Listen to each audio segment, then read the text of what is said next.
Hi friends, welcome to my channel. ఈరోజు నేను Bhogi special పులగం చేస్తున్నాను. ఈ వంట పాతకాలం నాటి వంట. మా అమ్మ అయితే చాలా బాగా చేద్ది ఇది రెసిపీ. ఇప్పుడు నేను ఒక కప్పు బొబ్బర్లు తీసుకున్నాను. సమానంగా ఒక కప్పు రైస్ తీసుకోవాలి. నెయ్యి, బెల్లం ఈ పులగానికి కావలసినవి. ఇప్పుడు మనం రెడీ చేసుకుందాం. స్టవ్ వెలిగించుకుని కడాయి పెట్టుకుని ఇప్పుడు మనం ఈ బొబ్బర్లు వేపుకుందాము. స్టవ్ మీడియం ఫ్లేమ్ లో పెట్టుకుని వేసుకోవాలి. బాగా వేగాలి. బొబ్బర్లు అయితే ఇలా వేపుకోవాలి. వేగిపోయి ఇప్పుడు మనం ఈ చల్లారాక పప్పు చేసుకోవాలి. మనం ఇలాగా మిక్సీలో కొంచెం ఇలా ఒక్క సెకండ్ ఇలా తిప్పితే ఇలాగా బద్దవుతుంది. అక్కడక్కడ పప్పులు ఉంటే పర్లేదు. ఇలా చేసుకోవాలి. ఇలా చేసుకుని నీట్గా చెరుక్కుని ఇప్పుడు మనం రెడీ చేసుకుందాం పులగం.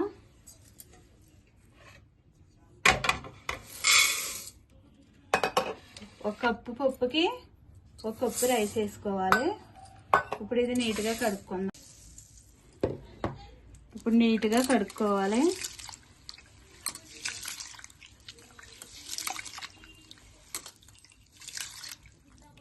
మనం ఈ కప్పుతో రైస్ పప్పు తీసుకున్నాం కాబట్టి ఈ కప్పుతో 4 కప్పులు వాటర్ వేసుకోవాలి. ఒక స్పూన్ సాల్ట్ వేసుకోవాలి. ఇలా కలుపుకొని మనం కుక్కర్ మూత పెట్టేసుకుందాం. కుక్కర్ మూత పెట్టుకుని స్టవ్ వెలిగించుకుని కుక్కర్ పెట్టుకుని 5 విజిల్లు వచ్చే వరకు ఉడికించుకోవాలి.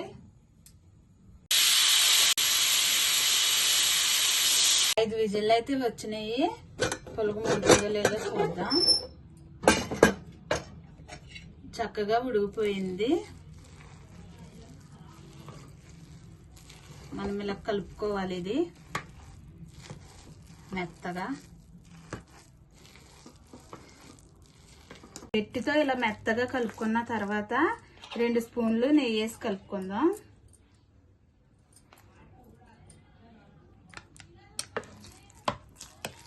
ఇలా కలుపుకోవాలి. చక్కగా పప్పు బియ్యము చక్కగా కలిసి ఉడికింది. చాలా టేస్ట్గా ఉంటుంది ఫ్రెండ్స్. ప్లేట్లో ఇలా పెట్టుకుని మధ్యలో మనం ఇలాగ గుంట కింద పెట్టుకుని నెయ్యి వేసుకుని 2 స్పూన్లు